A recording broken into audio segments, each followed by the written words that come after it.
Enna, I am honored to have you here on Unbroken. I'm looking forward to our conversation. I got your book here, which I'm going to attempt to pronounce Krivda, and I've been reading it, and it's really what struck me in even the part of your book that I read is you're very much someone after my own heart. My goal is to help people understand the truth about this global cult that runs this planet and how they're using deception and word magic and poisoning us and mind controlling us to reach their final agenda. And so there's no better time than right now, the present, to talk about this and to expose what's going on, because I think the opportunity here for us is for us to step into our true potential as human beings. And that knowledge has been occulted from us, and religions are a big part of that. So welcome. I'm just so honored that you gave me this interview, and I look forward to our conversation. Now, I will briefly introduce you, but I would like you to introduce yourself to my viewers. I know you're an anthropologist. I know you are a regenerative farmer. I know you're a linguist and much more. You really have a diverse background, which is wonderful. So welcome, and just take your time to introduce yourself. Well, Sam, first of all, thank you for inviting me. It's an honor for me too, and it's particularly relevant and timely in terms of who you are, what you've come out of, and because I've been there in a past life, so it's I find it particularly interesting that we are coming together in this conversation from what happened to me in a past life and that I've had to digest in this life, and you've had to do the same within this life, which gives a slightly different perspective on. Basically, I think that is one of the major elements that made me write this book. It was as I began writing the book of this, the origin of this cult, the business of human sacrifice struck me as being an absolutely, a core element of it. And, unraveling the whole mystery with that as a very strong anchor into the motivations of how it happens makes it much more coherent from their point of view, the point of view of the theys. I'm not going to call them the Illuminati or the whatnot. There are just so many names for them. Right. The theys. Mm-hmm. And so you've mentioned, some of the different things that I do or have done. It's just that, in the search for what the hell is all this about from childhood, there was no single profession or pursuit that really took care of it all. And so, one pursuit would go into another pursuit. I was also a professional singer, but very specialized in ancient church chant. Oh, interesting.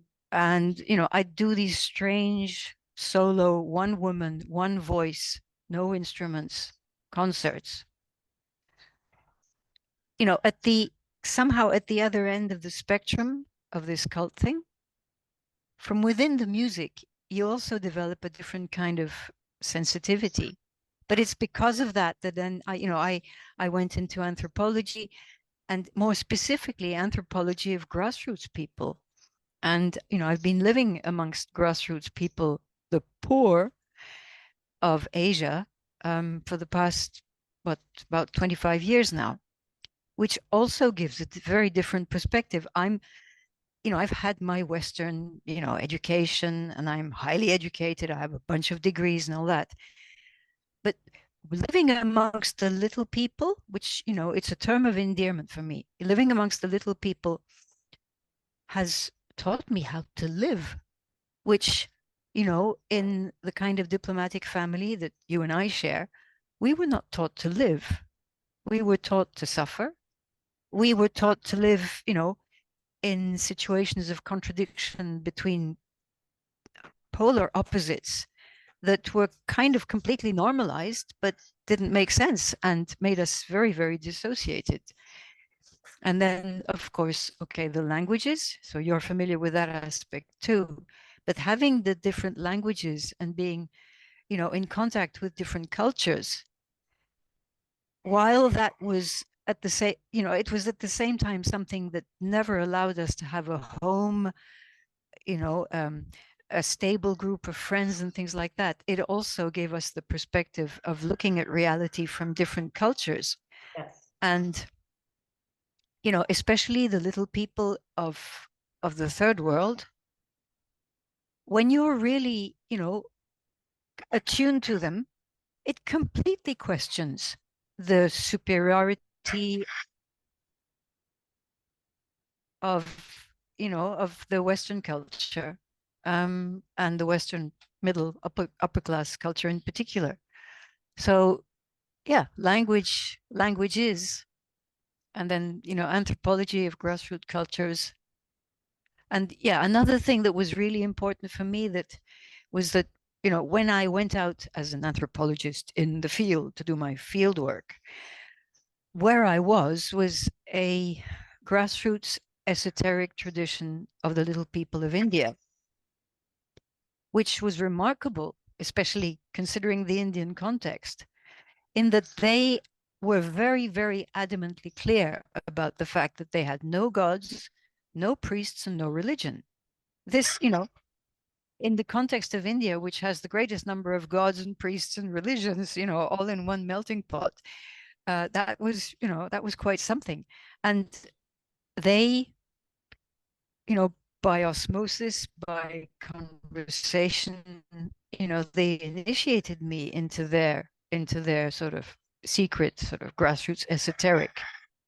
And that stayed with me. I was with them for about 10 years, and then I had to go away because their culture was falling apart. But it all came out when I started writing the Krivda book. It is because of the inspiration that those people gave me, no gods, no priests, no religion, that I was able to look at the phenomenon of religion from, the Yahweh cult and how it morphed through the Christian religion, and then how it morphed into a non-religious religion of money and science and all those things. It's the same thing. It's exactly the same structure. So, it's interesting to see that many people nowadays are talking about, the high priests of vaccines, Right. and the god of technology. They're using these words correctly, actually, but without necessarily understanding that it's part of one single coherent arc of development of that cult over time. So yeah, those are some of the elements that which I didn't know when I was doing these different pursuits. But it's only eventually, once I got down to writing the Krivda book, that I understand that, okay, they all fit together. And now I know why I went into these different pursuits, struggling to get to some kind of something that might have smelt like the truth. I was never after the truth. I didn't, like you, presumably, I didn't know what was true, what was untrue. I mean, the concept was not even there. The idea that we all have now is, we have been surrounded by so many lies that now we have to look for the truth. I wasn't there yet, but now it's all coming together. Yeah, no, that's interesting. I mean, for me, having grown up around these, I call them psychopaths, I was aware, and seeing children ritually sacrificed below the Vatican and all these horrendous things and these satanic rituals, I was aware that the presentation to the world and the reality behind the scenes were two very different things, right? And Yeah. you mentioned, and it's interesting, I rarely meet other people who grew up in a diplomatic family like I did and like you did.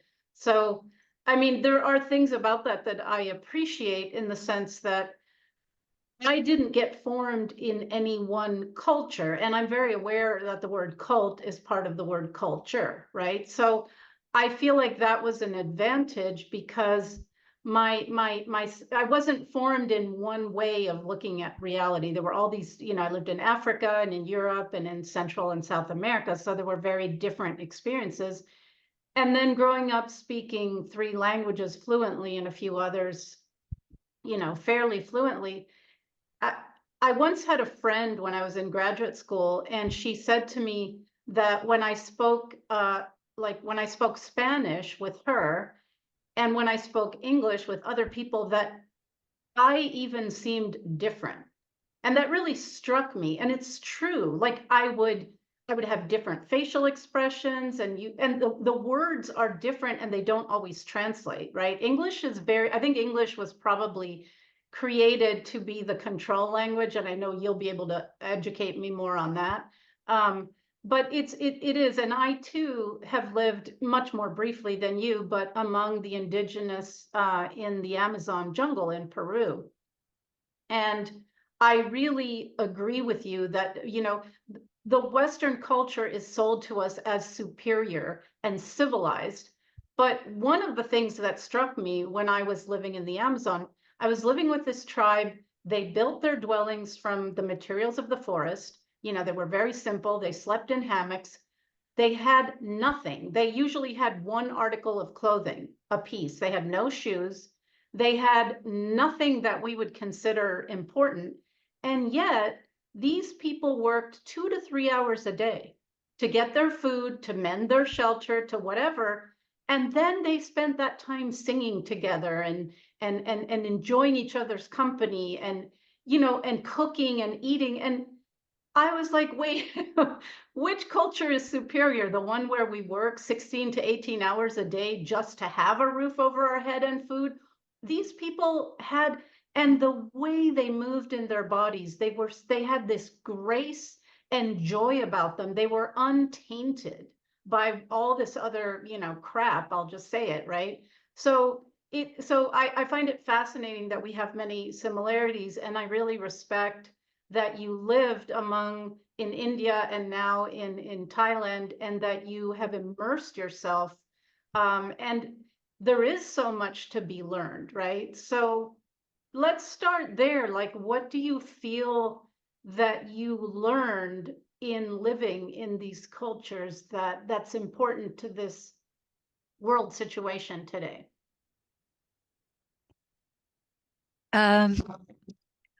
What I learned is basically that you learn a hell of a lot more just living the real life as opposed to sitting on the bench of a school.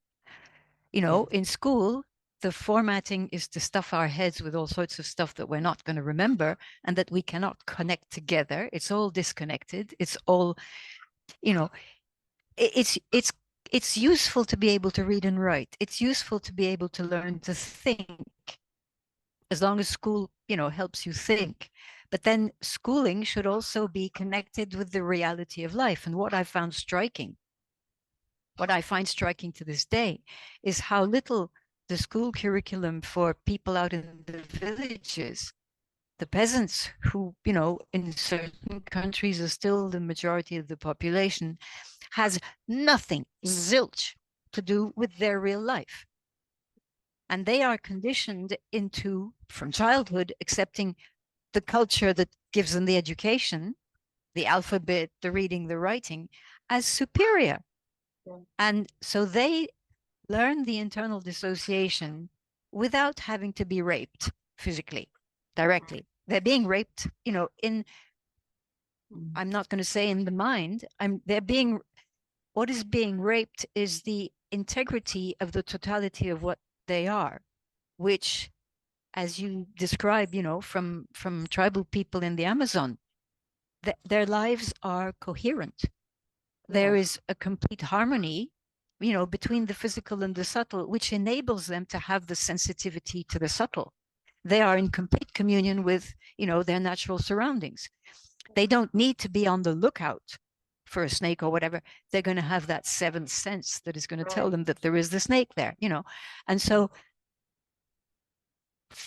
for me, living like full time and now for many years with these people who are not brain heavy,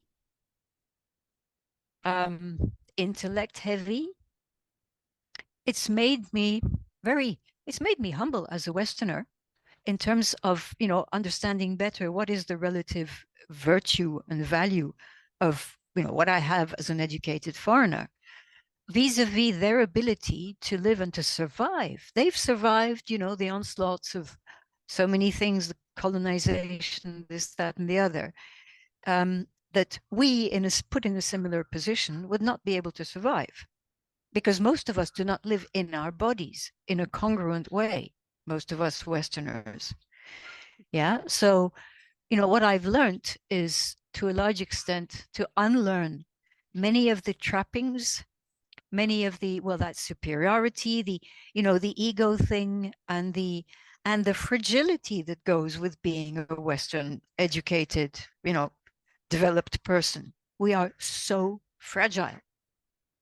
Yeah. Whereas these people, they certainly don't know as much as we do up here.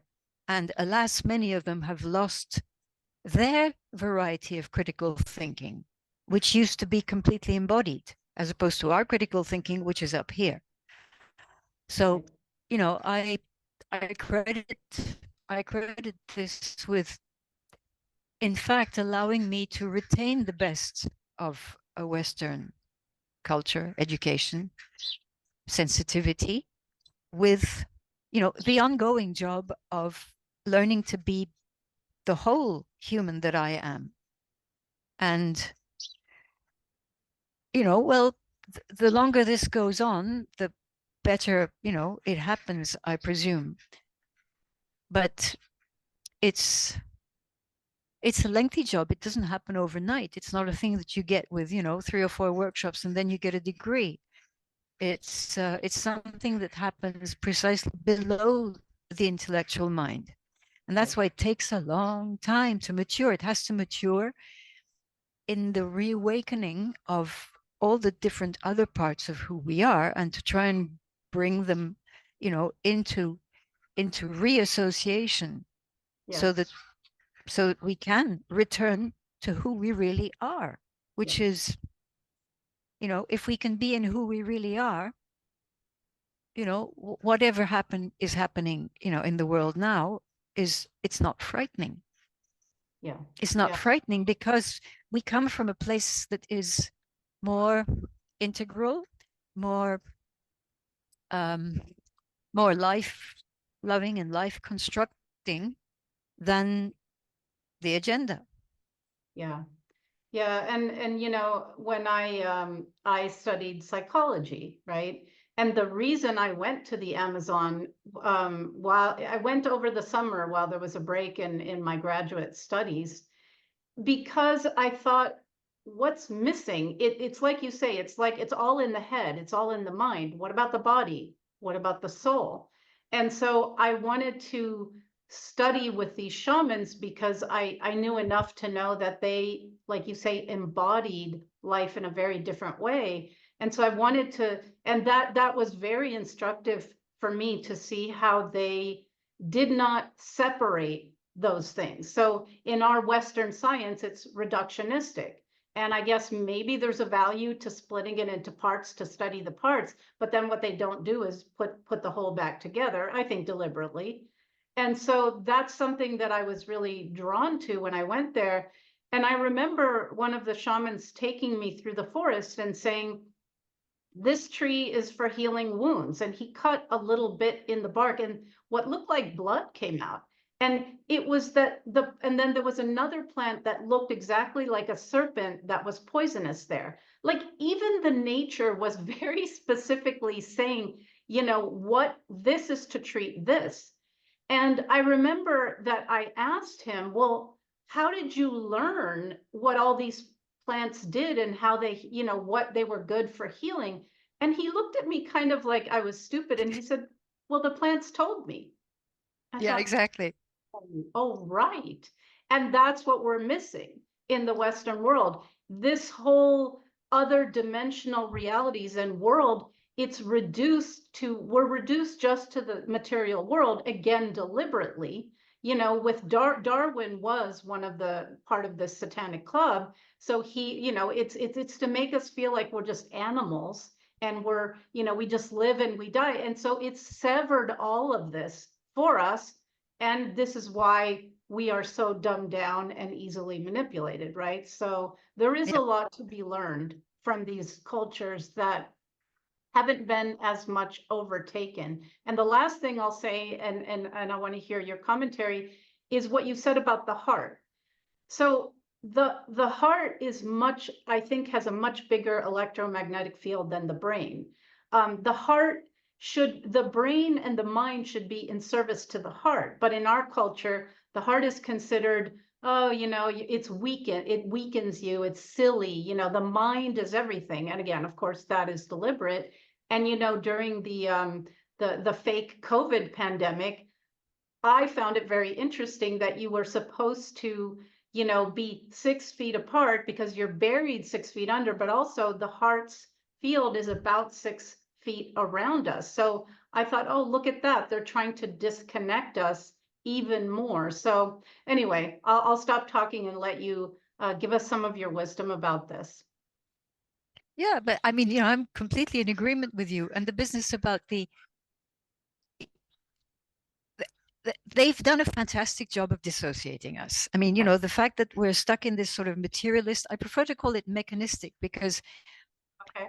if we use the word materialist, we kind of lay the blame on matter. But, if you look at the matter of nature all around us, that matter is very, very alive. And it is not dissociated from its own subtle energy and its own ability to communicate between species, the roots, the mycelium, the, Yep. the birds and the trees, all of that is a very coherent totality of matter, but it was demonized, of course, by the church to do a good job of separating our bodies as matter from our souls as, the holy, subtle stuff that we had to save. So, or had to be saved for us. So, the mechanistic aspect, you say that, okay, they need to cut things in little bits that they can study and then they don't put it back together. It's because they cannot put it back together. They cannot. They don't have that complex. They have a complicated understanding of life, but don't have a complex sensitivity for it. Nor do they have what it takes that nature has to put everything together again. So, it's once one realizes that, when you look at Mother Nature, and I mean, who needs gods when you've got nature all around you and all the minute and vast miracles that she is doing every nanosecond, all the time, effortlessly. So, to me, that's the school we need to learn from. But the thing is, in that mechanistic paradigm that we've been completely ensconced in, they have made sure to glorify this part of us. And anybody who cannot work well up here, a manual laborer, is automatically a lesser variety of human. So yeah, it reminds me of in the Middle Ages, since I used to do church chant. In the Middle Ages, you used to have the performers, the singers, they knew the art of, making music and singing, but the big guys were the theoreticians of music, the people who started to write complicated treatises on the way the different notes get together and they express the harmony of the spheres and the will of the gods and this, that, and the other. And they were deemed superior to the musicians. Yeah. Yeah. And, it's like the engineer who is going to work out all sorts of complex, equations and arrangements is superior to the plumber who actually saves you whenever he or she comes to fix your bloody toilet. So, this kind of, it's the hierarchy also. And we all have this hierarchy now embedded, in our subconscious. Whereas, your Yanomami people out in the out in the Amazon, they don't have a hierarchy. Nature doesn't have a hierarchy. Okay, there are tall trees and there are lower trees and there are bushes and there are little crawling things on the ground, but there's no hierarchy. All of it is a symphony of stuff that works together. And the minute you can let go of hierarchy, it's fabulous. But you cannot let go of hierarchy if you have the need for a god, because the god is necessarily going to be superior to you. So then Interesting. the trick is to say, oh, we've got the divine spark in us. Oh, we've got a little spark from God again. Well, perhaps we need to search further beyond that within ourselves. Like, I mean, unless you consider that the spark is actually a fractal of the totality and that it condenses the totality inside us. Okay, in that case, I don't mind, the spark. But it's there are all these little bits and pieces, and including, sadly, in people who, who are, on a spiritual path, who are seeking spiritual something or other. It's very, very difficult. And perhaps it's even more difficult for them to,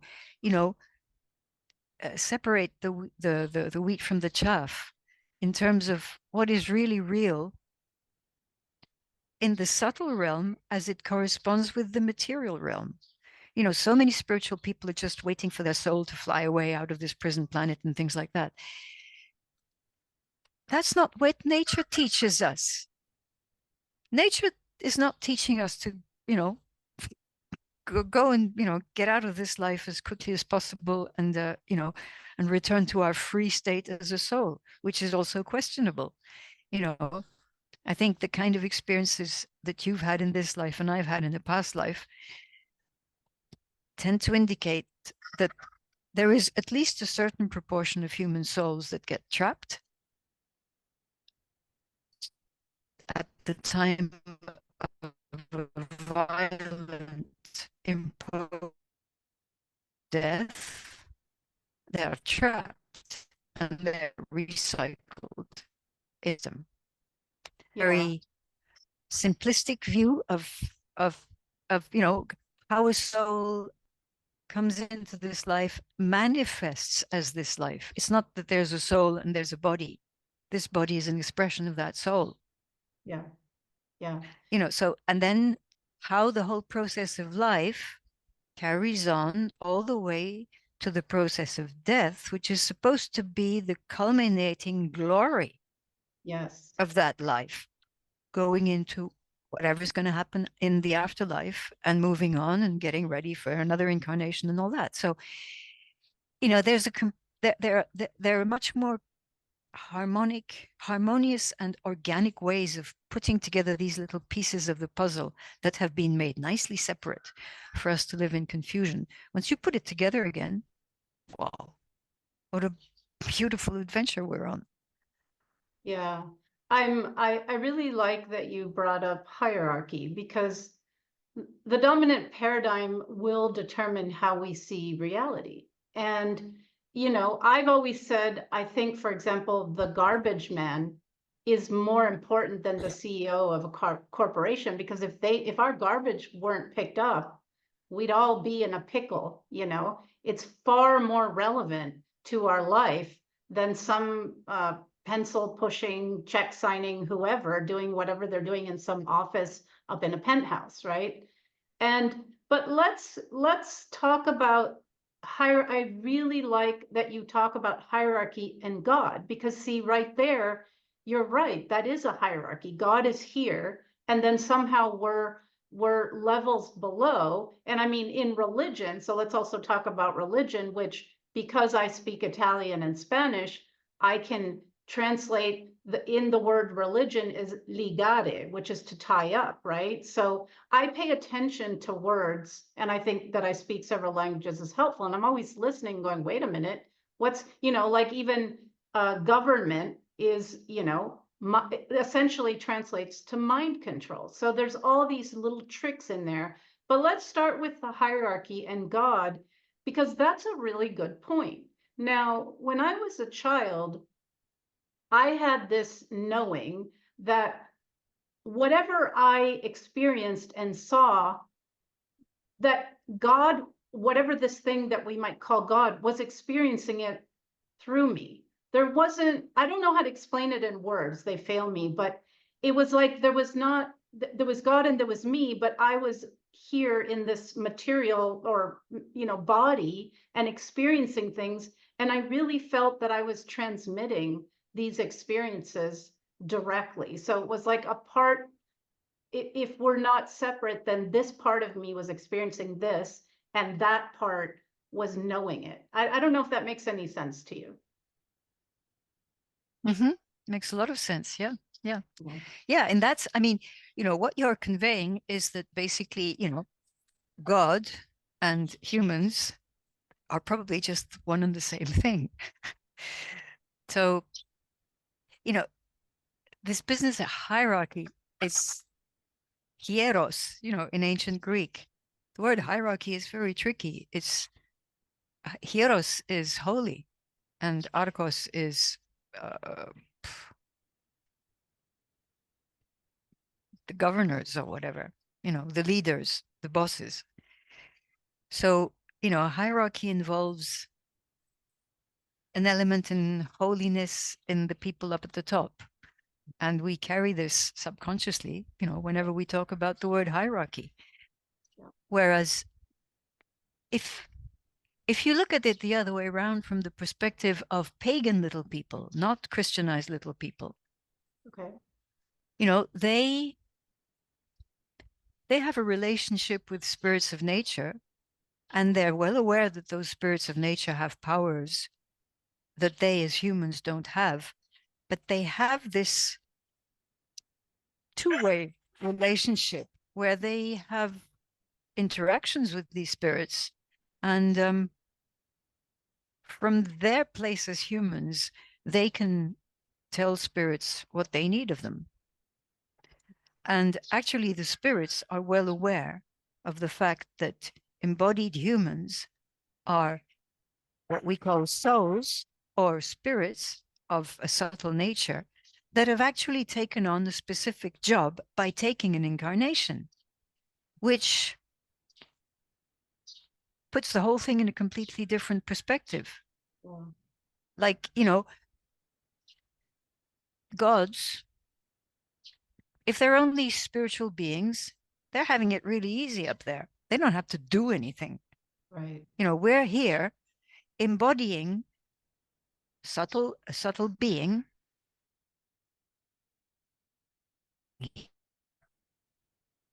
because that's, Earth is a place where stuff is done. Nature does stuff all the time. Out, in and out of the subtle and the material. And we're here, to do the same thing with the specific attributes and qualities of what it is to be a human being. So, if we consider that the thing we call gods or gods is inherent in us as a subtle soul being, and that this subtle soul being, contrary to what we've been brainwashed into believing, is not in need of being saved. Right. It's in need of doing its own thing in incarnation and between incarnations. and, building its own path of contributing to the totality. Our natural, if we're not thwarted, our natural instinct from childhood and throughout is, what can I do to make this more beautiful? What can I do to alleviate the suffering of others? What can I do? What can I contribute? What can I create? We're intrinsically creative, but not in the reductive way of, conventional vocabulary now. It's the creativity of any small gesture that sees a connection, bit, piece of wood, what have you. This sort of, pattern recognizing and pattern building, which is one of the elements that makes us a bridge between the other worlds and this world. I don't know if I'm making this clear enough in words, especially since, language has been dumbed down, been made reductive, so that the glorified mind has a less and less optimal tool to work with. Oh, the irony of that. Yeah. Well, this is, I have a daughter. I mean, she's an adult now, but what I observed when she was small is that, and all children, because I, was around other children, they are so eager and curious and passionate about everything. They want to understand everything. They want to do everything. You're washing the dishes, they want to wash the dishes. They want to touch things, they want to smell things, they're full of joy just naturally. They're vulnerable and open and trusting, which is, I think, the natural state. But of course, in this reality, boom, eventually. And I notice this with parents. Every parent, they can't elucidate it, but they're trying to keep that innocence of their child for as long as possible, because they know this world is going to crush that child. And and all children are little geniuses, but then our system just smashes that to bits out of them. And so, why does the child have to go to school at such a young age and learn these specific things when everything they do is learning? Everything in your life that you're doing is a learning for them. So of course this is deliberate, and children should learn by moving and touching and dancing and interacting with the things that they're interested in. But then we put them in this box with these seats, and they're supposed to stare at someone who's telling them what the reality is. And then they're rewarded for regurgitating what somebody else is telling them reality is, instead of discovering it for themselves. So right there, you make a good point. The educational system, in my opinion, was created to dumb down, mind control, and snuff out that life that's in every child that you see, right from the beginning until life, basically beats it out of them at whatever age, depending on their experiences. So, and, I had my daughter in the best kind of alternative schools that I could. And some of the things that I appreciated is they learned to plant things and watch the growth and cultivate, harvest the vegetable or the fruit, and, learn how to cook then that food. So she learned how to change the oil and do things with her car. Well, we have cars, that might be a valuable thing. So there were some things, that I was pleased to see that were reality based. But yes, this system just takes the life and the soul and the joy out of children. And then we wonder, this is just one of the many ways that humans are just reduced to the most smallest common denominator. And if you look out there, there's zombified, robotic, uncurious, obedient humans. And it's devastating for me to see this, because that's not how we start out. But while you came to mind that education, what we call education today, it started off as the necessary training for the upper class, the offspring of the upper class. education such as we have it, we've had it for the past 150 years across the West, is an offshoot from that. But if you consider that education was for centuries, if not millennia, only for the offspring of the upper classes to perpetuate the skills of that upper class, the whole thing that you're describing,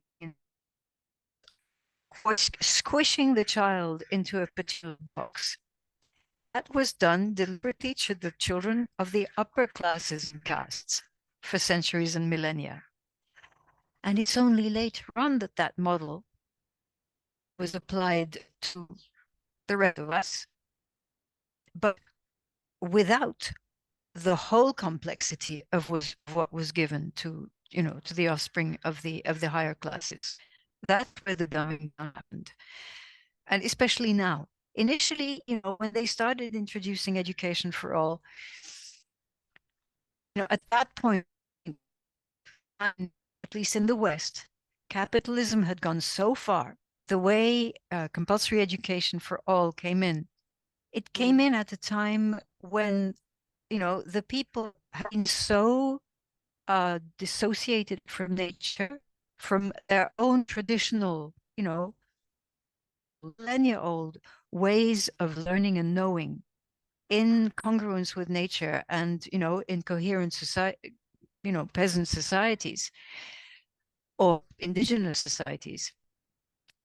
They were so disempowered that it became essential to give them the only tool of empowerment, apart from sanitation and, perhaps some, give them that tool of education to learn to read and write. So it is true that learning to read and write has been an important thing for completely disempowered people to learn, to be able to function in a society beyond being slaves. So, it's a delicate kind of balance. Out here in the third world, I have seen how this education, how it's delivered to the kids, and it's all learning by rote. It's, some realize that it's useful to be able to read and write. Beyond that, they don't. So this now reaching the end result of this whole process with the education thing. And I think a lot of people who are now doing sort of homeschooling are reintroducing what it is to be learned in the third world. Kids out in the third world, they are exemplary of what the educational system, when it is completely off track, of what it does to them, because it makes them stupid in a way that they were not when they were illiterate. Yeah. Illiteracy, the illiterate culture, such as what you described, for your tribal people in the Amazon, it's, their education system is just part of life. Yes. And it's completely congruent, and it is it is contributive to life. Whereas when these people have been so disempowered that their illiteracy becomes a major drawback for them, then they start going into acquiring an education, the basics of an education in the Western system, and they're stuck in a void where they cannot make the connection between what was lost and what they're gaining, which is very little gain, in fact. And that, in terms of human cognition, where the knowing of the body, the knowing of the heart, the knowing of the gut, and the knowing up here in the head are all congruent, they all work together. It is so sad to see it happening to these people who, just 20 years ago were much more coherent, and they were poor.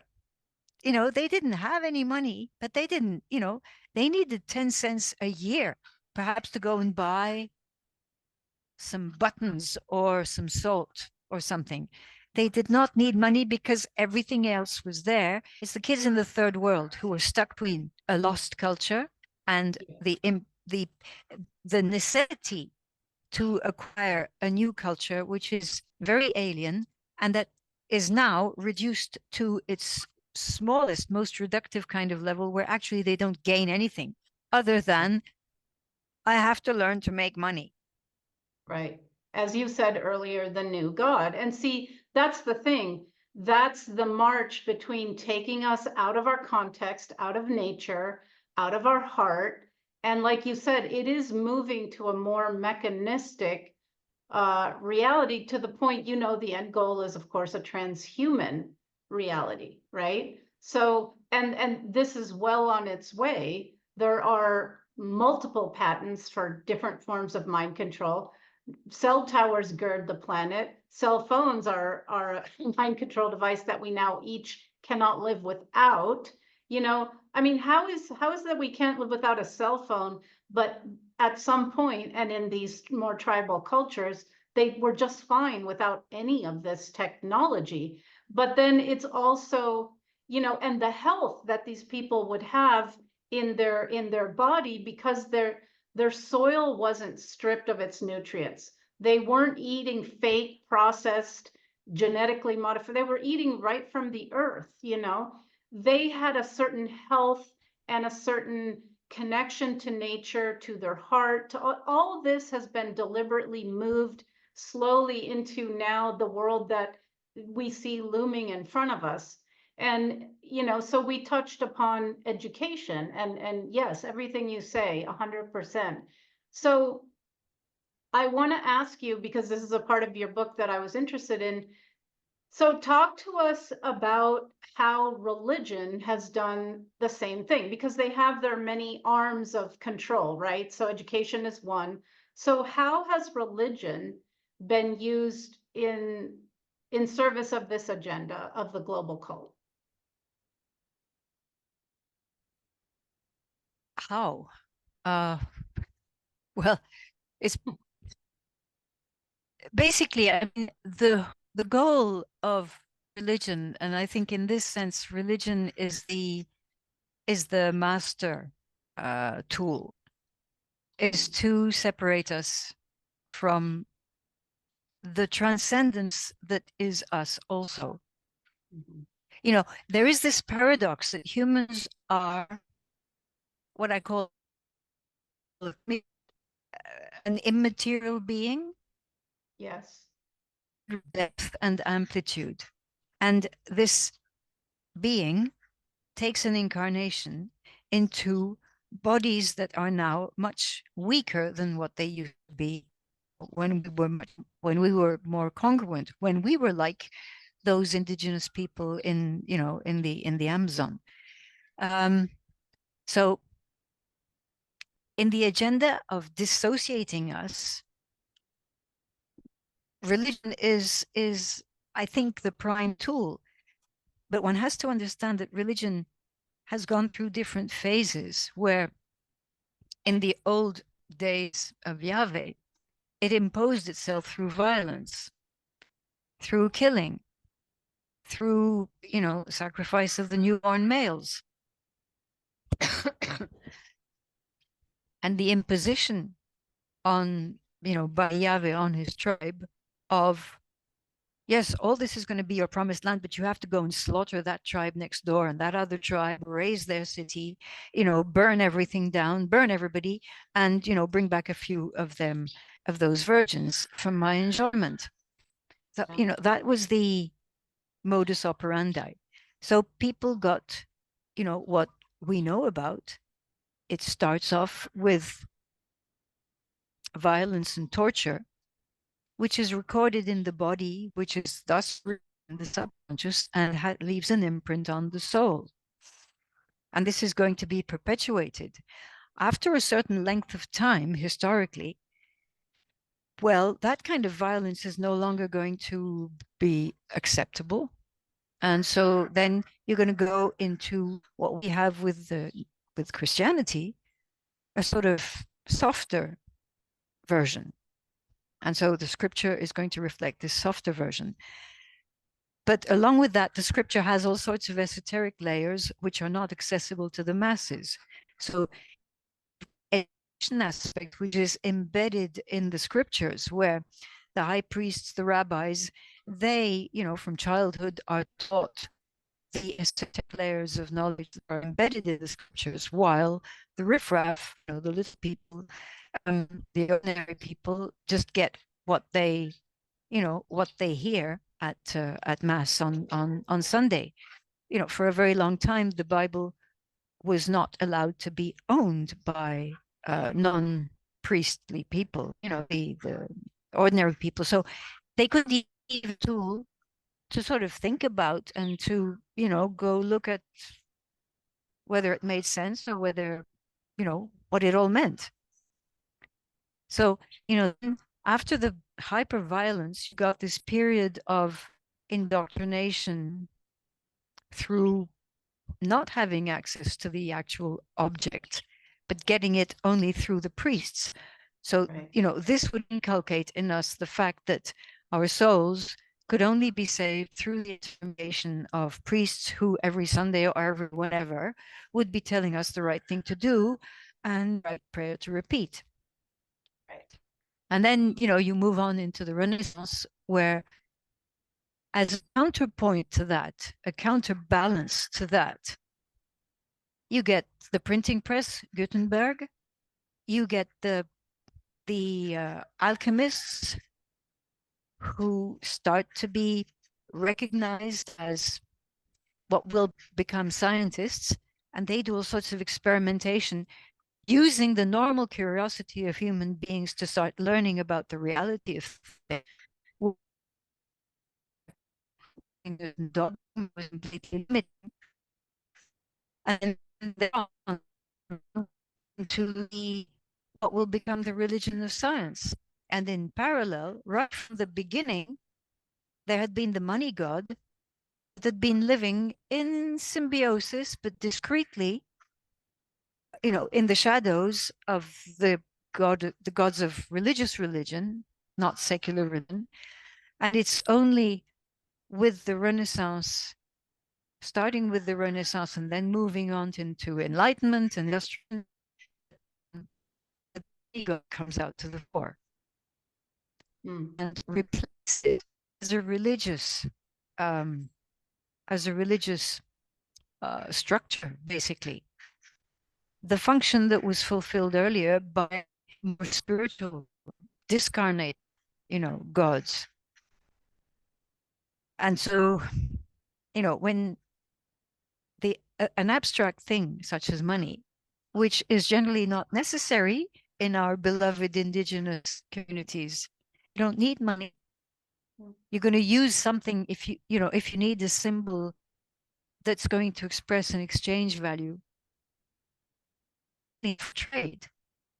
There's not much trade, there's going to be an exchange. I've got a surplus of fish today. I give you my surplus of fish. And then later, 6 months later, when you have a surplus of potato, you're going to give me a surplus of potatoes.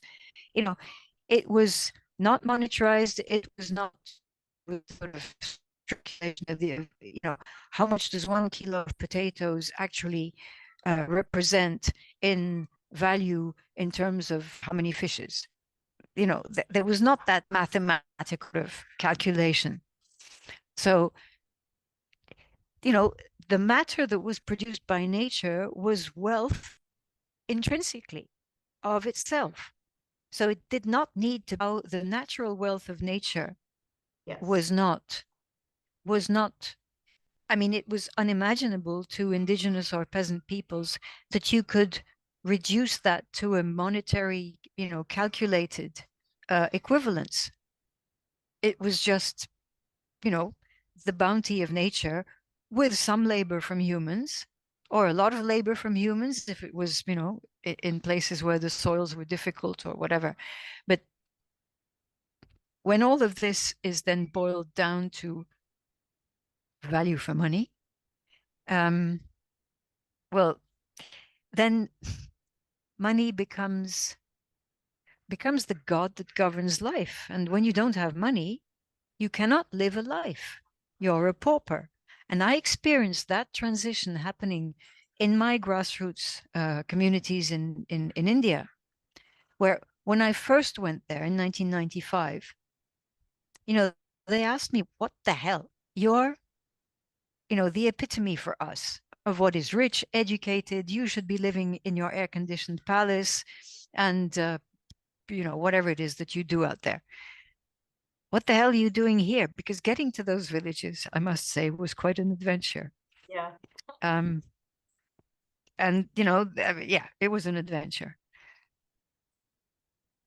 And I just spontaneously said, but you people have wealth that is way beyond what kind of material wealth I may have.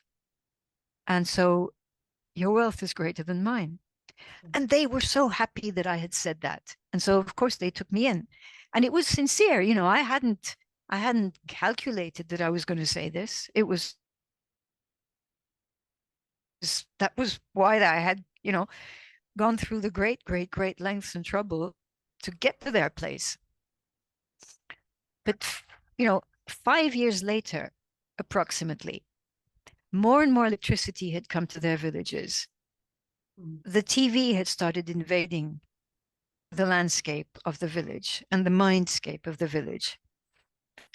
And, the globalization had actually spread its tentacles into the remotest villages, where people now desired all sorts of things that they did not really need, or that they did not need at all. And they started to need the money to acquire these things. In parallel, there was also the so-called Green Revolution that, gave, for the first couple of years, pesticides and herbicides and free hybrid seeds or GMO seeds or whatever. And, the first couple of years, these people who made extraordinarily abundant crops just with the silt, the manure, of their cows, those crops, their harvests they exploded with the addition of these chemicals because they brought minerals. And so these minerals just boosted the soil like crazy. But after 2, 3, 4, 5 years, by then they were addicted to the package of the seeds and the chemicals, which they now had to buy. And at the same time, their soils were getting more and more depleted. So, there came the point when that was also happening to their soils. And so they learned and they internalized the fact that they were poor. Whereas before that, they would say to me, well, yeah, the rich people consider us to be poor. We don't think we're poor. We have everything. And we have the wealth of our esoteric sort of knowledge and practices and seeking that they don't have. So, we're way better off than the rich people. After 5, 6 years, they were coming back to me, exactly the same people who knew that they were richer than me. They were coming to me, asking for me to help them find solutions to make money. Yeah, that's so tragic. So, so sad. It was atrocious, Sam. I can't tell you. This for me was, I was experiencing the dying of a very powerful grassroots culture, which had kept these people going, in spite of colonization, in spite of all sorts of violence.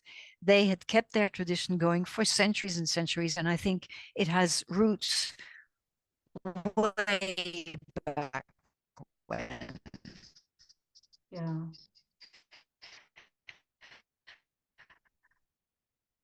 And to witness this was just, which were based on, it into the modern world, like, small projects, village level projects, which they embraced enthusiastically, but they messed them up completely because they expected me, by virtue of being the highly educated, rich, foreign woman who was also one of theirs, they expected my intercession to do miracles for them.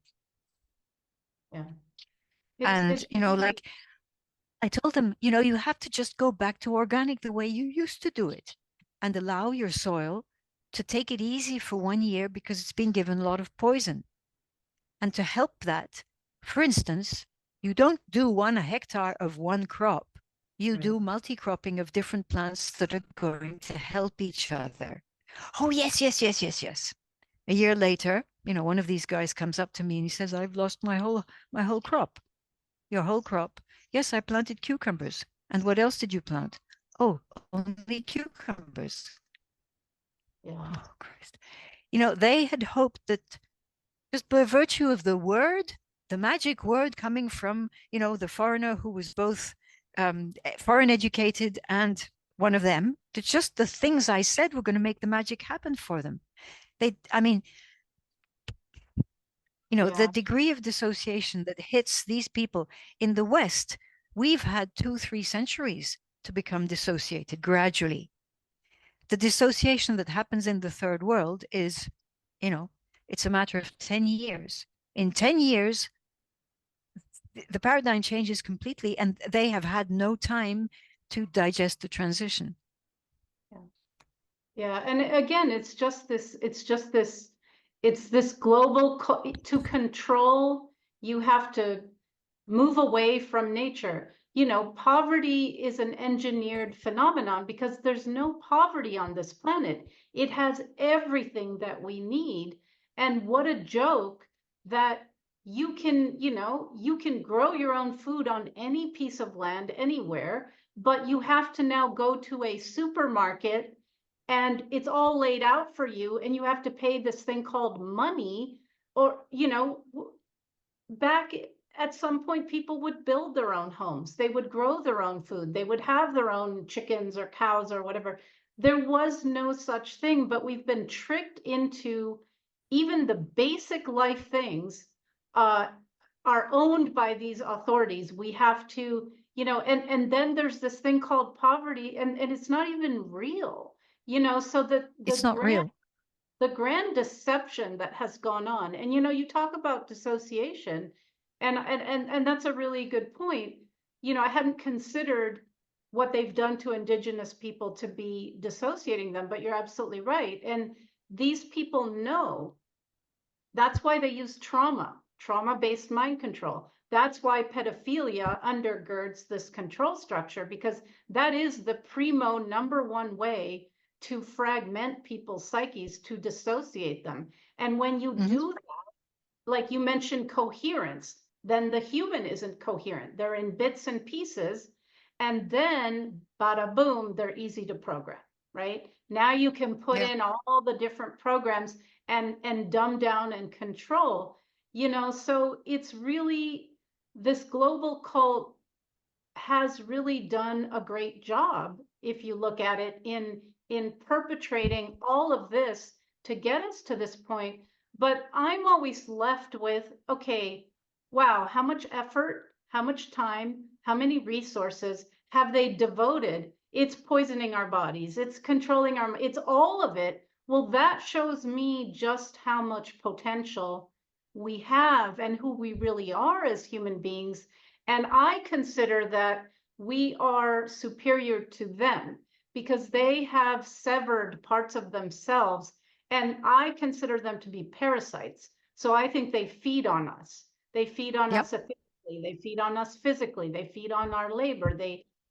So what a trick and what a scam that they've subjugated those that are far more uh, powerful and full of potential than them. And there's so few of them, and there's so many of us. I mean, you've got to give them credit for having done quite a clever, complete job here on human beings through religion, through food, through education, through medicine. That's the big one, lately, through media, through social media, through electromagnetic frequencies. I mean, they've thought of every corner of this. And I consider these parasites also to be at the very top echelon. They weren't human, there was a takeover, I think, of this planet. But it's just really, so here we are, right? Here we are at this point in history. They've done all these things. So let's go into, because I like to talk about solutions. You got to dissect the problems and understand them. And I know we haven't done it justice. We've just skimmed the surface here. but for the sake of time and all that, what do you see as the way out of this pickle? What can we do? Well, you've said it yourself, Sam. I mean, if they have put for millennia all this energy, all this talent of theirs, all their own intelligence, which is it's a it's a it's a pathological intelligence, but it's a vast, well, psychopaths generally have a hell of a lot of a particular type of intelligence. And so they've devoted all this effort to make sure that we were the cattle that they could sacrifice, feed off of, torture, you name it, have free labor and this, that, and the other. If they have put in that much effort over so much time, tends to indicate that there's something about us that is really special. And that they have split that special thing up into labor, adrenochrome, sex, whatever they need us for. They've split it up into little pieces that they can use because they can't deal with the whole human. Consequently, I mean, the solution is to go back to becoming the whole human. I mean, for that, the first step is to acknowledge that we have been split into little bits and pieces, that we have been tortured, that we have been victimized, and to own it. Those of us who refuse to own the fact that I've really been victimized, and not just in this life, in previous lives, I've probably also been, burnt at the stake, raped over, umpteen times, quartered, ritually sacrificed. I mean, I've probably been all that. I've probably also been, part of the perpetrating classes too. We have to own fear. We have to own the anger that, we have to go through that process of no longer keeping the veil, in front of our eyes. And this is difficult for people who, belong to the relatively well-off or formerly relatively well-off, middle classes of the West. Because we've been fooled into thinking that we had everything and that, we have every privilege compared to all the people around the world, that was also true. So we've made complicit, in the pillage of the rest of the world. But okay, leaving that aside, it's a real thing, but we can also own that. Yes, when I went to India and I've been living amongst these little people, well, I've been considering it to be a normal duty, responsibility of mine that I can contribute back to these people, from what has been taken away, respect for their natural knowledge and things like that, and including they need to restore their own ecosystems, their environment. So that's the first stage, is that we have to accept that we have been fucked over like crazy. Yeah. And that is, that first step takes a lot of courage, understandably. But now we don't have the luxury of time to say, well, okay, I'm going to have that courage next year. I'm going to take it, bit by bit. There are so many whistleblowers now. So much reality, truth is being exposed, is being explained. And so many people have exposed themselves to grave danger to be able to bring out this information. So, you can't go on living in your comfort zone. It's no longer acceptable. If you want to be a whole human being again, if you're okay being a split human being, well, that's your choice. And I've got nothing to say about that choice. It may be very, very, very, very difficult for some people to climb out of the box. But once one has taken ownership of the victimhood and of having to play along with the victimizing game, because it was the only way for us to survive, because that's the other aspect. They have not managed to eradicate us. Yeah. Yeah. You know, considering everything that they've done to us for millennia, Yeah. we would have gone extinct. Yeah. But there's something about them, that special thing, you know, about humans and about the particular role and roles that we have here on this planet and with this planet. There's something there that needs to be explored. But, you know, and that exploration, that wondering about that returning to nature in some form or fashion is absolutely crucial. I mean, nature is a constant miracle that, you know, from the nano, the femto, all the way to the macro. And if we go back to just contemplating that miracle that's happening all the time, then, you know, nature is the physical and the subtle, the different parts of who she is. She is that, you know, she has it all together. She is an integral being. So she's our teacher. It's not difficult, but she's not going to teach us up here. She does not speak English. Sorry. Nor does she speak Spanish or any other language. She speaks she speaks a multi dimensional, multi-factorial language that is a totality. And when you start plugging into that, wow. I mean, you know, and there's nothing that she wants more than to help us restore our integrity.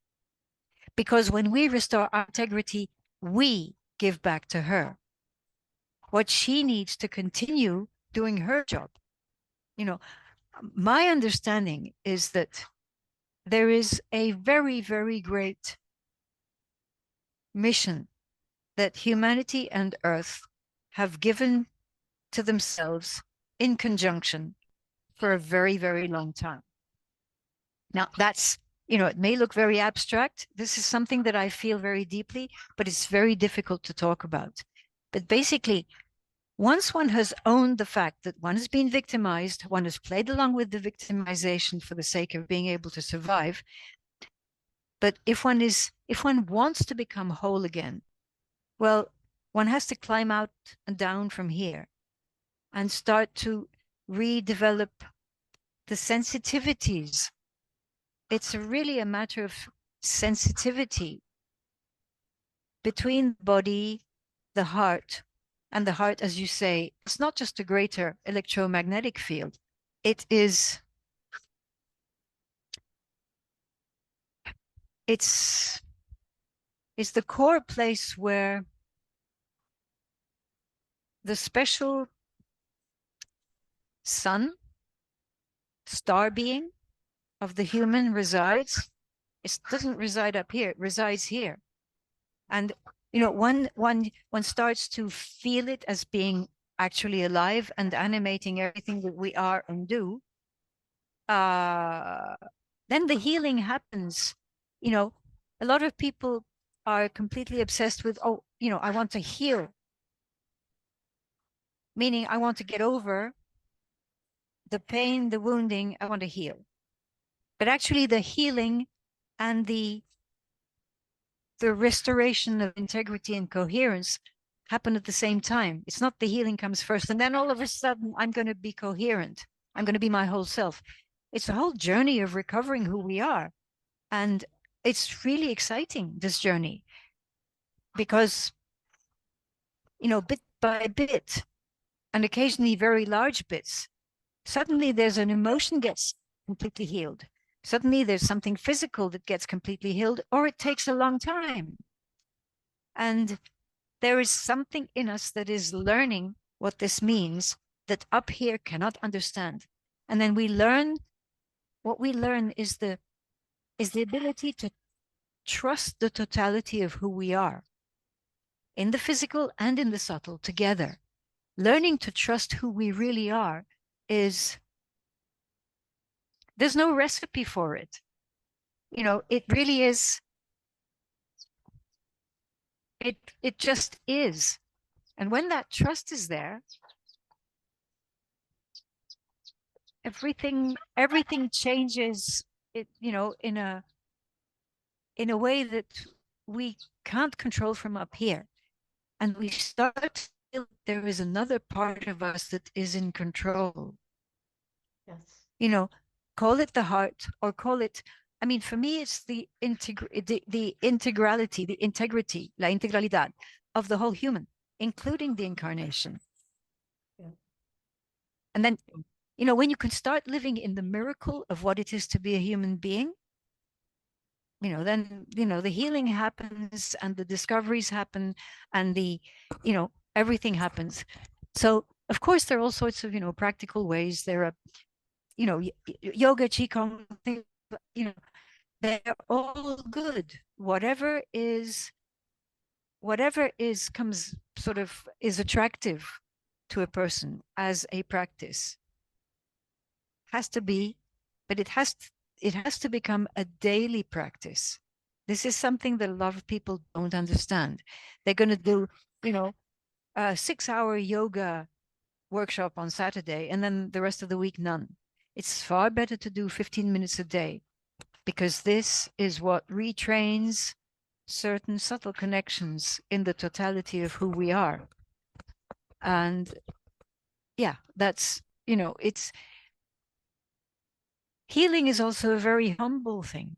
You know, it's the humble thing of going step by step every day in ways that up here does not control.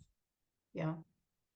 And So, I, you know, I think what I'm saying is probably disappointing because I'm not giving a how-to, but the no, how-to is already there inside us.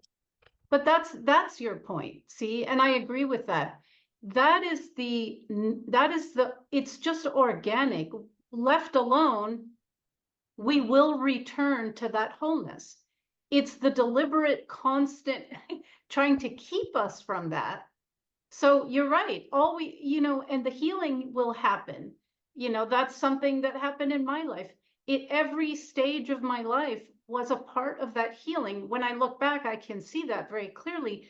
I think, like if a section of the natural world is destroyed and you leave it alone, you go back a year or so later, it's all back to the way that it was. That's the natural thing. So you're right, it is just a return to who we are and to that wholeness. And that can be done. And I actually think that ironically, this overreach of the psychopaths of the global cult in trying, they've really gone too far. And so what's actually happening is I see their fake structure disintegrating. The narrative gets crazier and crazier to the point then people are waking up. So I think it's happening. And I don't really Yeah. think we need to, I think we need to become aware that this reality, this fake reality has been, and what has been done to us. But once you're aware of that, there's many avenues, and you just have to trust yourself, like you say, because it's an organic process that we're going to return to that true self that we are, that wholeness, that coherence, as you call it. I love that word. I think this is happening. So it's more like allow that natural thing to occur, step out of that other stuff. And it is happening. It is. And the practical things are happening as a result of this crazy. So because of they're trying to, kill us by destroying the global food supply chain and killing all the cattle and the chicken in the name of COVID or whatever. Well, that's actually making people grow their own food on their balconies and their backyards and their communities. People are going to farmers markets, they're connecting with local farms and ranches. So that movement is happening. Parents, people are taking the kids out of these indoctrination centers called public schools, and they're doing all these different ways of educating them, like homeschooling. People who have taken this latest vaccine are now feeling the ill effects of it.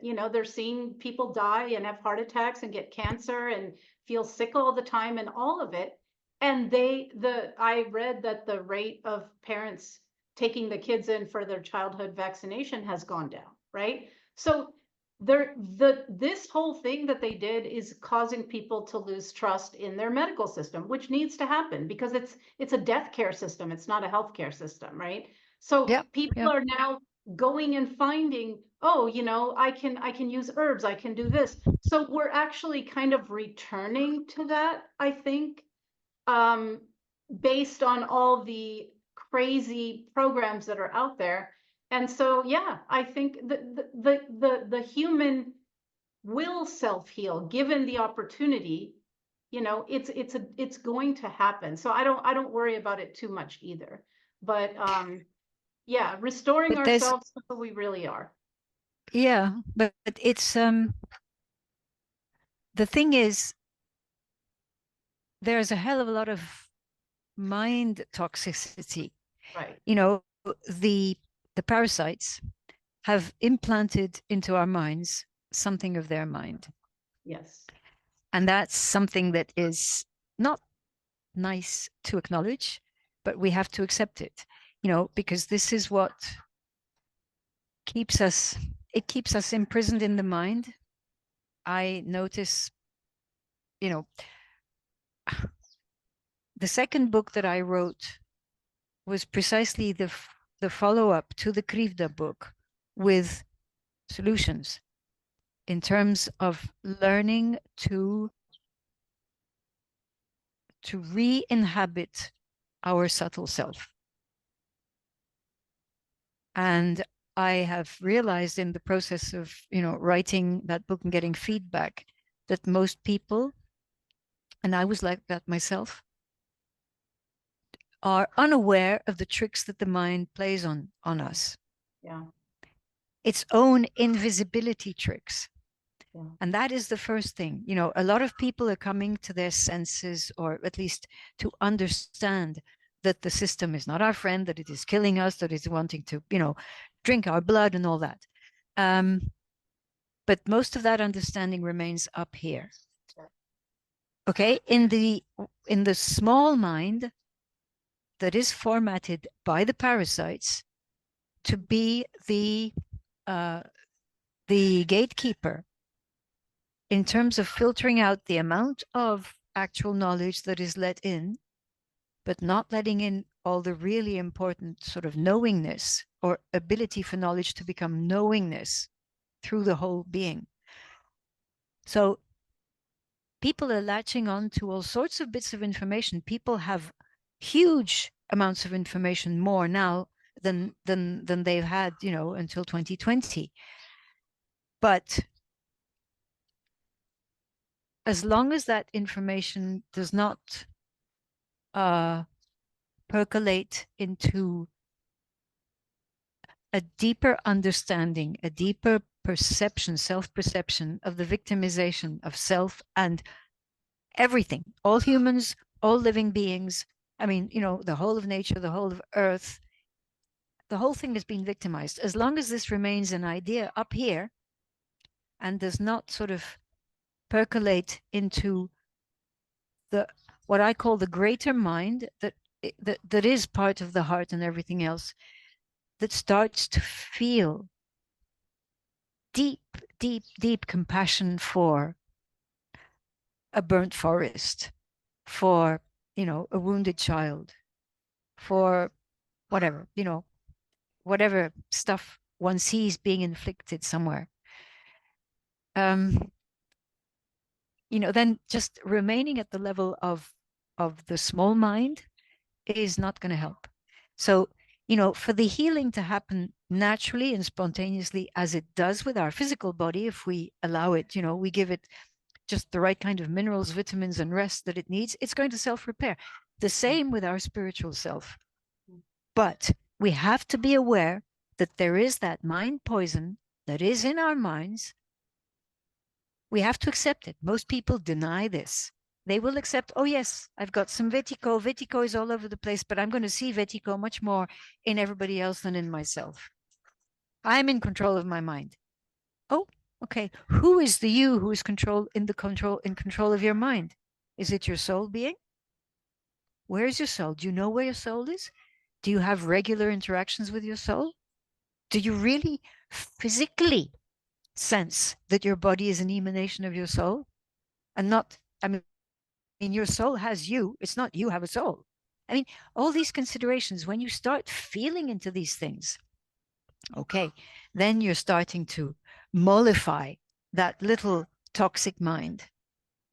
But the hardest thing for an educated Western modern person to accept and to do something about is to accept that the mind has been made toxic and that we all have it. We all have it. And so to accept that, and to accept that it plays its tricks on us. We have to be, we have to become our own sleuths. It's dealing with the poisoned mind is also a detective story, like, oh shit, you did that to me. That's how you tricked me. You bugger, you. And then when that trickster mind gradually sort of falls apart, then the healing does start to happen, spontaneously, because that obstacle is no longer in the way. But yeah, we've got the toxic mind in us. Yeah, no, I fully agree. I always say, don't believe everything you think, So,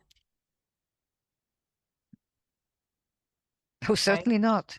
Certainly not. And then, I mean, don't even believe we have gut feelings, but we have to be very, very solid in terms of non-interference from the toxic mind to be able to truly trust our intuitions and our instinct.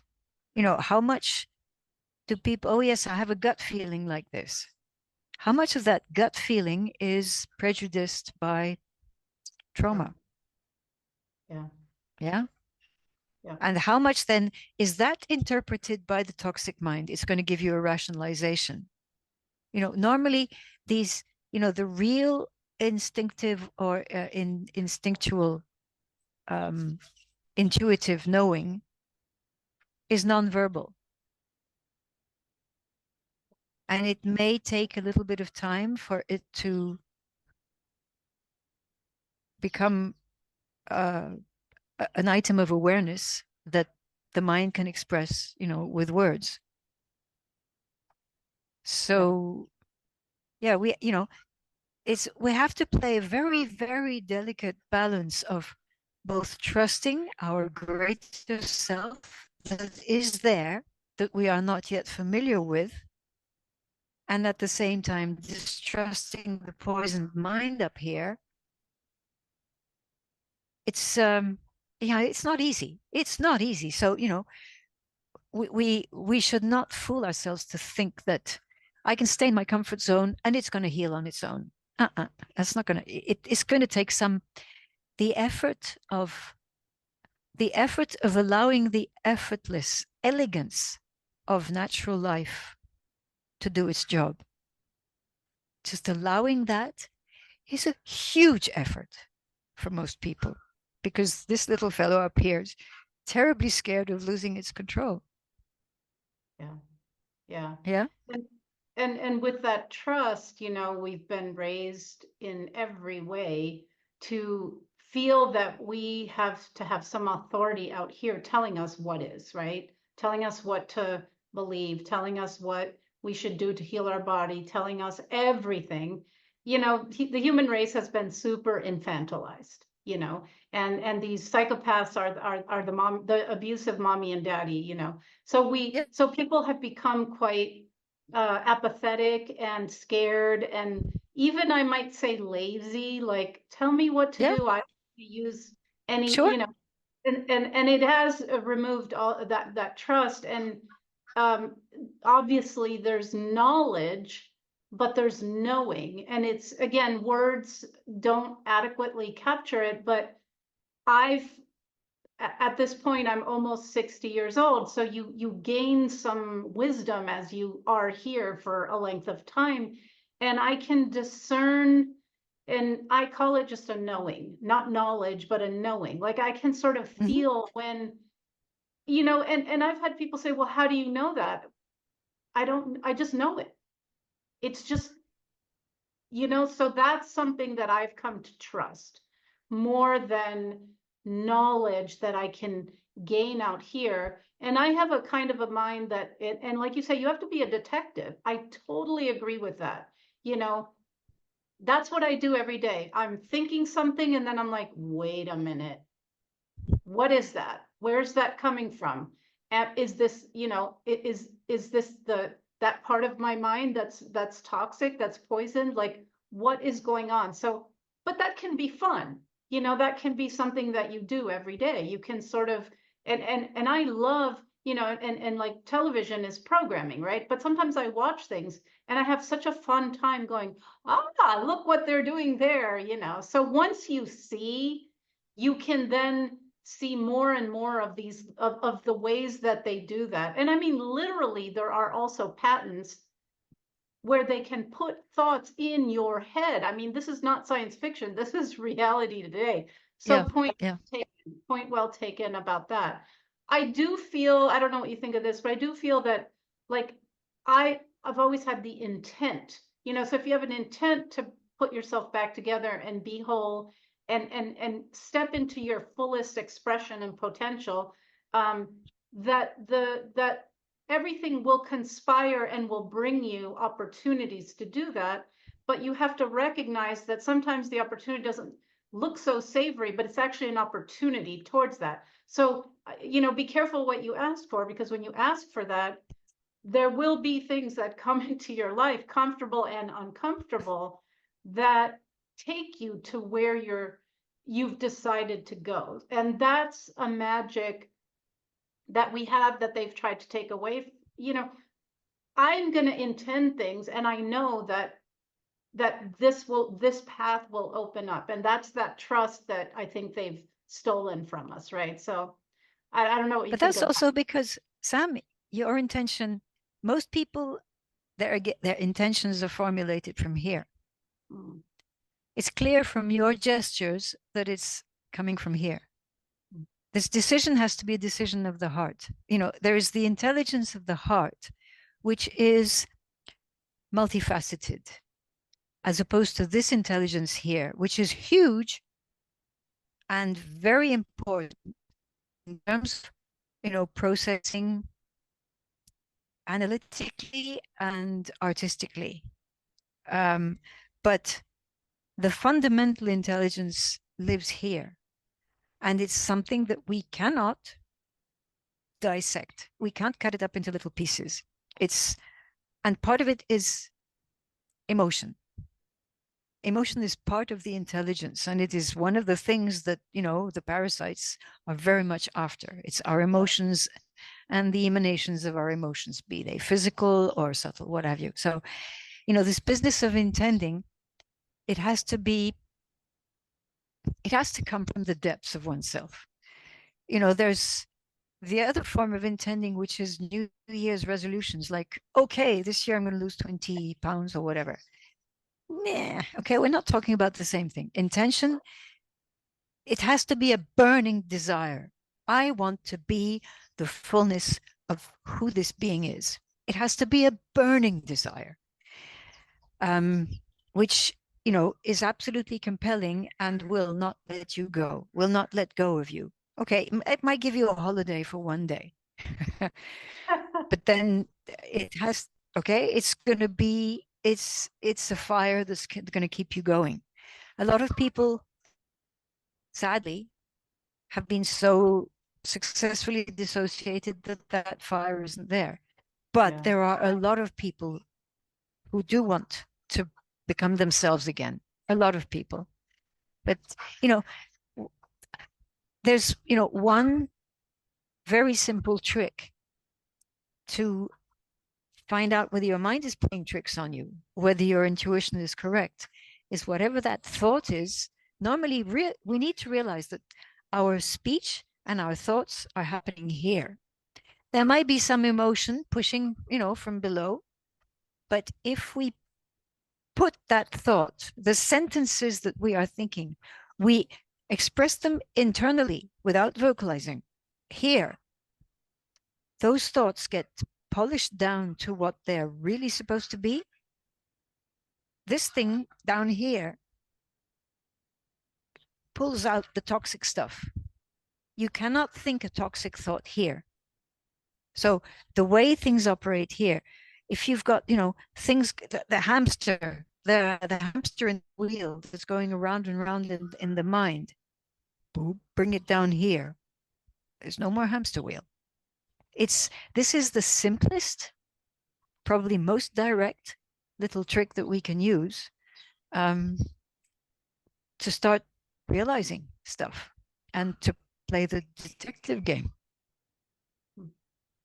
That's really great advice for people. In the interest of the fact that we've been talking almost 2 hours and the attention span has shrunk to be quite small, I think we should wrap up, but maybe we can have more of these conversations. I can tell, I mean, your being is just so brilliant, so present. I've really enjoyed talking to you and meeting you. And so I hope we can talk some more. But as we kind of wrap up and sign off, do you have any kind of message that you want to leave the people who are listening to this interview? Like, what would you like to leave them with?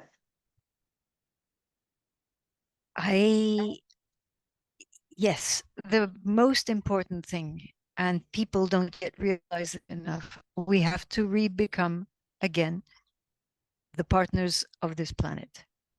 This planet is another very great being. And since publishing the Krivda book, she has been communicating. I have to use these human words with me increasingly strongly, tenderly. And, most people don't realize that she is doing a hell of a lot of constant repair work and counterterrorism work. She's very well aware of all the shit that has been, inflicted on her. I sense that for a long time, she went into just, freeze mode, just sort of, taking the rapes and all that, and just, okay, just going through that experience. And she's been waking up in her own way. And, if you consider the amount of chemtrails and poison that they've put up there, but we're still all alive. There are still a lot of places that are relatively pristine. Not all of life has fallen dead, poisoned. That tells me, and she tells me also, that she's her regenerative sort of systems and cycles and mechanisms, and her inventivity, her creativity, are being harnessed in a very big way. She's doing a hell of a lot of repair work, much more than she used to. And so, it behooves us to recognize that in her. And it behooves us to, if we just feel into what she's doing, this will also assist us in recovering our congruence, our coherence. I mean, she's well aware that we've been sliced up into little bits in ways that she has not, because she is huge and she's a planet, whereas we are all kind of small little sort of furry beings. And so, I'm feeling around me the beings of nature wanting nothing more than to help us restore our coherence. Consequently, going back into nature, and I understand that, for people who live in the big city, it's difficult, but, put plants in pots on your balcony and talk to them every day and, imbibe the vibrations. Every plant has its own field that is going to communicate with ours. And, just working with that, even if that's all you can have. But ideally, going out in nature, actually living in nature, like, I'm so happy to be able to. Removing our fear of nature. We've been made fearful of our own bodies. We've been made fearful of life. We've been made fearful of nature. Oh, it's full of snakes and scorpions and all sorts of dangerous creatures. Yeah, okay. but there are so many more not so dangerous creatures out there. And the totality of it, when you're in tune with it, those poisonous creatures, they leave you alone. If you're frightened, they smell you're frightened, they find it sexy. So it's yeah, going back to nature and allowing oneself to feel that there is this very great being there who is not just Mother Nature, the cliche, or Mother Earth, the cliche. There is a great being with whom we have been in partnership ever since whenever. And I say this now I would have said it with some trepidation a couple of years ago. Now I know that this is it. So, and what they are trying to force simulation on us. Everything is a simulation now. Well, go and tell nature, when you cut a tree down, is that a simulation? When a human baby is being tortured, does that baby feel that it's a simulation? Come on, let's get real for once, and go back to reality, which is both physical and subtle. And that's the other part that we've been, by being limited to this and to just the material aspect of physicality, we have been severed from the 90% of us that lives in the subtle. So it's developing that sensitivity. And I think there again, nature is probably the greatest and best possible teacher of that. So sorry, I've gone on for a long while with my final words, but I'm saying this on her behalf too. Okay. I make so bold as to say, she told me to told you guys. Yeah, no, absolutely. I love that you said that, because we can't become coherent and whole again without the earth also. We're part of it, right? We live on her body. So that's a really beautiful thing that you said. And thank you so, so much, Enna, for talking with me today and for all the things that you brought here to this discussion. And I look forward to talking some more and to going deeper in some things, but I will include with the interview any links that you send me. Also, you mentioned the second book. So, anything ways that people can find you and find your work, we will include this in the links of this interview.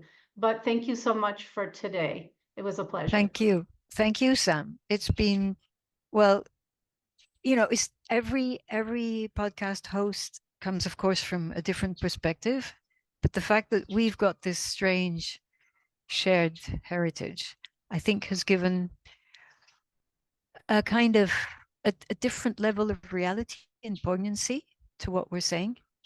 And I hope listeners and watchers will feel that, and